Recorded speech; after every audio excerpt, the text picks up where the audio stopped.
ese Mana kuki wabyemeye koko umubabaro mfite agahinda nuzuranye mu mutima wanjye ese Mana kuki wemeye ko umukunzi wanjye ansiga akansiga ameze gutya wari witeguye kuba umugabo wanjye ibyishimo byanjye by'ahazaza buri kimwe cyanjye se data basi nzongera kubona umuntu nkunda nk'uko yankundaga wanyishimiraga wamfataga ukundi akampana Mana ndumva mbabaye umutima wanjye yuzuye intimba n'agahinda umubabaro n'undanga mu maso aho ngiye hose babona ko mfite akababaro kubwo kubura umukunzi wanjye Ive aho uri hose nzahora nkukunda ariko ikivuwe ntwariye umukunzi basi si yo mbwira tukajyana awagira ngo nsigare meze gutya mbega umubabaro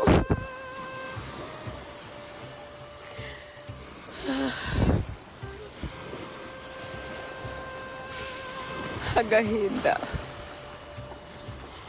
twarasohokanaga tugakora buri kimwe cyose akanjyana aho nifuza amubwira ibyange byose uko niyumva Kivu none ntwariye umukunzi ntwariye umugabo wanjye w'ahazaza umwe twajyaga dukinana utuntu twinshi tugakora ibintu byinshi bitandukanye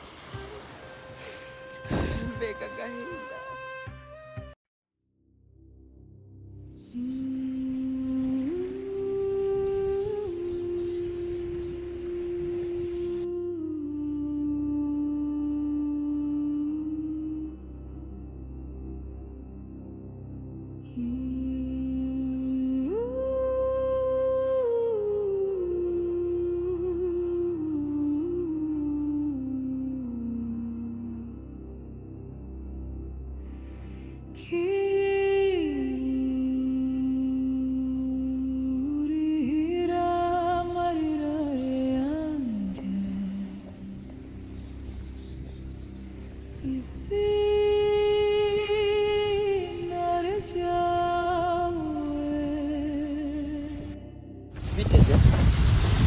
So, meze neza?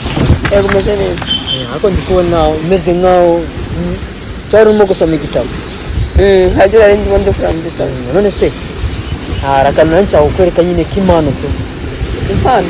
Akantu tu ntabwo ari ibintu bikomeye cyane ariko tu ni akantu k'Imana keza ndetse wamenye uranagakunda tu. Okay. Nakwereke? Yego.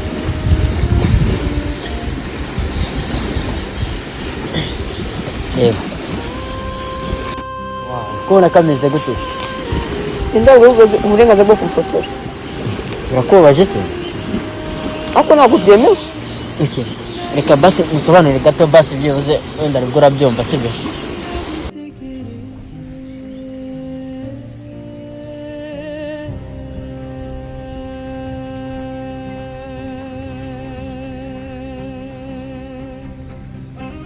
Nyine ukuntu bimeze mbonye nyine ukuntu wicaye reba ino foto kuniraza meze neza cyane rwose ndavuga reka te nyigufotorera nyikwereka gusa nyine amusore nyine ntabwo byemewe ndabizi pe nakosheje ariko nabonye ukuntu wicaye ndamara kwifoto kubereye byatari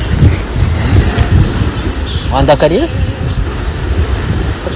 twakumaye gusobanura nta kibazo ariko ntuzabyo ntabwo biza gufotora umuntu wamutunguye ntabwo byakongera ntabwo byemewe pe gusa nuko nabonye mbona kanga gufotora basi byibuze nibwo utagakunda ariko tungabona kagutunga wenda arya wazajya ugateka hariya ukavuga ati nta kibazo no gusa nyine nabikoze nyine nagwango okay sawa nta kibazo ariko wari umeze neza tu kubona uri kureba ikiyaga, uri gufata amahumbezi, ukuntu uri kugaragara yawara ni sawa kabisa. None se mu buzima busanzwe aho wageze hano ku kare?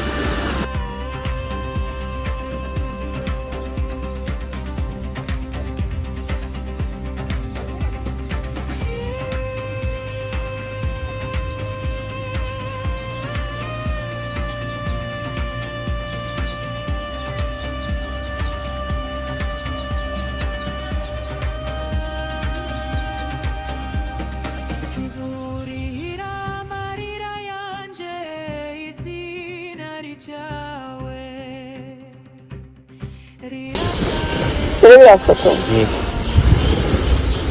iriya foto igaragaza ibintu byinshi.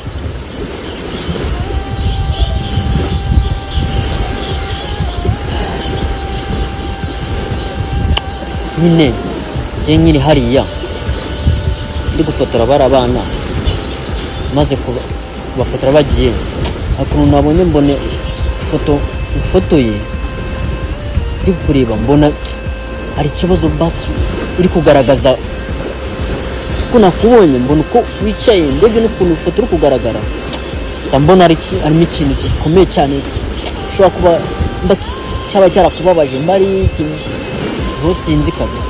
nawe ubona wabibonye? Nabibonye.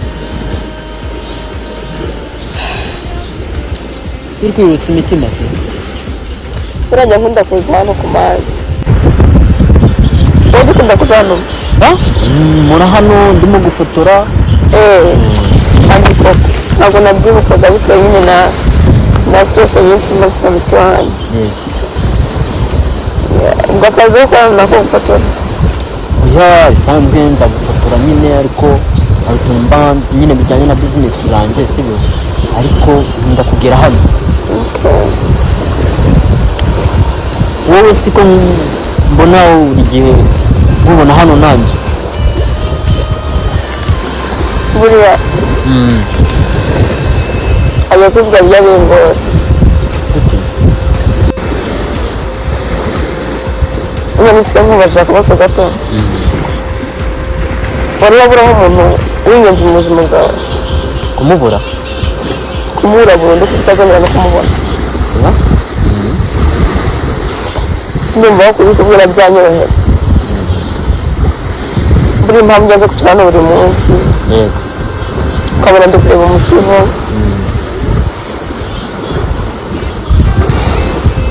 hano nahaburiye umuntu w'ingenzi mu buzima bwanjye ku buryo ntafasha no kubivuga. kuva ryari? hashize igihe kinini cyane. wihangane kabisa, wihangane. rero yaje hano ku mazi ari nk'ibisanzwe, yaje koga nyine. Yego.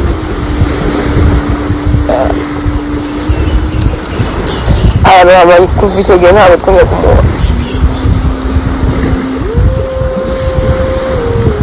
kubyakira byarangoye kuko ni umuntu wari umfatiye runini mu buzima bwawe. ni umuntu watumaga nishima, ni umuntu watumaga numva ameze neza muri njyewe. ni umuntu abwiraga buri kimwe cyanjye cyose uko niyumva. kumva warahuye n'akaga gakomeye cyane.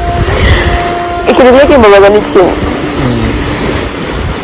ni uko ngeze hano ku mazi abantu bose bakandeba gusa ntagire ikintu bambwira.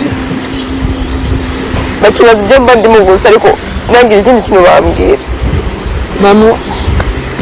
bose mba nicaye nkatekereza nkavuga ati hari igihe nzabona umuntu akambwira ngo umuntu ushaka dore nguyu aha ngaha, kandi muranicaye ntegereje nzi neza ko azagaruka. ariko nanone ntabwo nzi niba azagaruka, ntabwo nzi niba nzongera kumubona.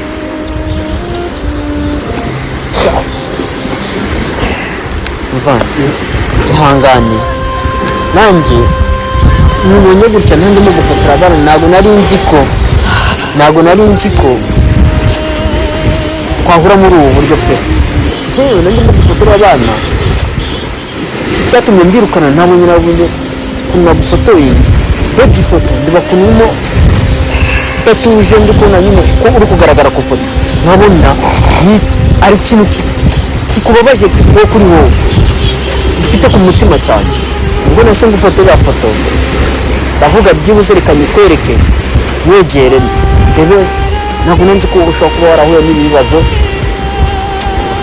ni ukuvuga hano ku mazi nanjye hata ukwezi kumwe gushize mbuze umuvandimwe buriya nibwo nanze kubikubwira nanjye ubu ngubu mpamvu kuza nkafotora mba ngenda ndi kwaka amakuru ushize nanjye twabuze umuvandimwe gusa ndakwihanganishije nanjye ndi kugerageza gushakisha abantu bangira amakuru ko nanjye ukwezi gushize tubuze umuvandimwe gusa nanjye nemereye kuba ntagufasha nkakomeza gushakisha ku buryo wenda twembi ashobora kuzaboneka wenda twese bakaboneka tukamenya n'inkomoko uburyo bagiye none se basi nyine kuba ko ubona hano hantu ko nyine nza nkahita nicarira nyine kugira ngo ndebe ukuntu bimeze gusa ariko nta muntu ujya umvugisha usibye wuje uranganiriza uramvugisha basi hari icyizere basi ujya ubona ukavuga ngo basi hari igihe tuzababona gusa nyine ndabobeye cyane kuba barahuye ibibazo nk'ibyo twahuye nanjye ibyo nahuyeho umuvandimwe mubura gutyo ariko ndagerageza uri kubona ndi gufotora njya ngenda negera umuntu nkamubaza ashobora kuba ari umuntu ukunda kuba ari hano ku mazi ntaka amakuru uburyo kugeza ubwo nzabona ubundi koko yarohamye muri iki kivu tukabimenya nimba ashobora kuba yarabuze muri ubu buryo ariko mu buryo bwose nzakubariza ese amazina y'abakuru yabaga yitwa nde yitwaga Yves ikibuye kinjira mu mutima wanjye ni ukuntu yarasanzwe aza ku mazi tugumye twabaga tuza ku mazi tugasohokana kuko ari umukunzi wanjye ari girlfriend wawe yari girlfriend wanjye ahubwo so ubwo rero sinzi mbasha kubikurira neza ngo njya ukuntu yagiye ku mazi akabama dusanzwe tuzana tugakora ibiki byose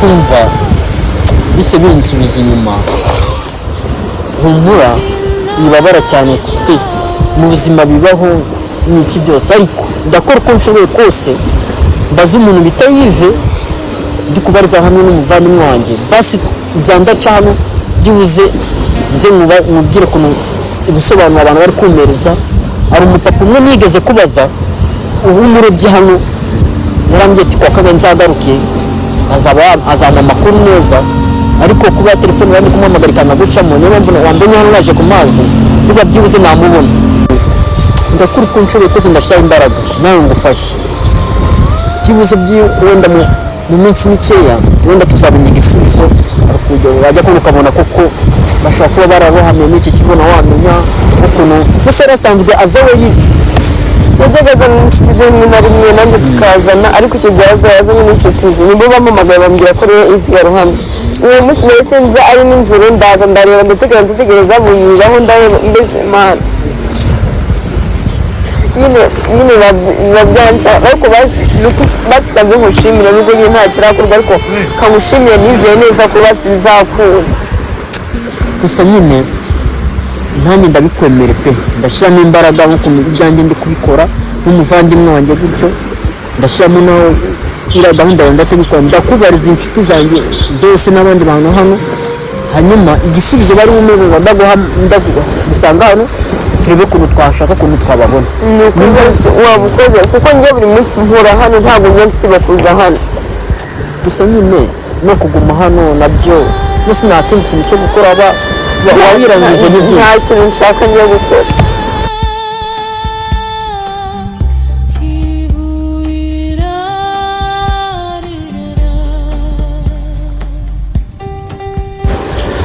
gusa waramukundaga cyane pe kumva ari umuntu kwingenzi kuri wowe wowe ndakora uko nshoboye kose nzakumenyera amakuru uzaba ukoze cyane amazina yanjye nitwa Manzi yawo mwambwira. njye nitwa Liza. Liza ni byiza cyane, ufite n'izina ryiza, nanjye ndakora umushoboye kose basi ngufashe. Mbasizana mwezi mu yanjye uzambwira njye mba ndi hano nta kibazo. Ngomba kugufasha nanjye, wenda nanjye nk'ukuntu ushobora kuzamfasha nawe wamenya, nanjye umuvandimwe wanjye ipaki igihe nazamumenyera. Imana uzaba ukuzi cyane kubera ko ndahangayitse kubwo kumubura.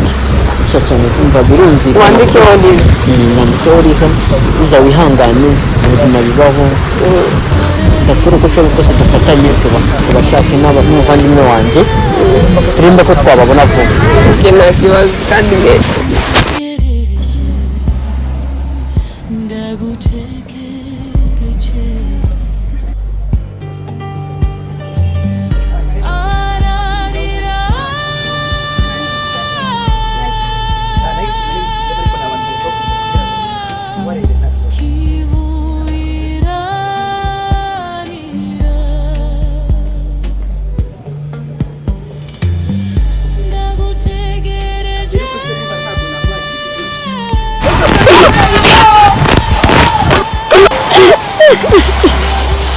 Ihangane ndabizi kubabaro n'agahinda kenshi cyane, ndabyumva ko ubabaye cyane, ndakora uko nshoboye kose dufatanye tubashaka.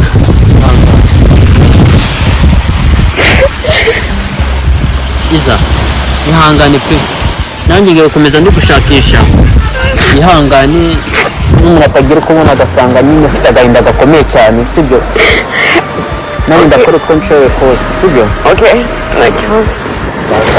Reka nanjye ngiye kujya gutya nkomeze njye kureba, ubwo ejo nzaguhamagara cyangwa se n'ejo bundi nimbona amakuru meza kuri yo nzahita nguhamagara ngo ukuntu byagenda ku munsi ku wundi.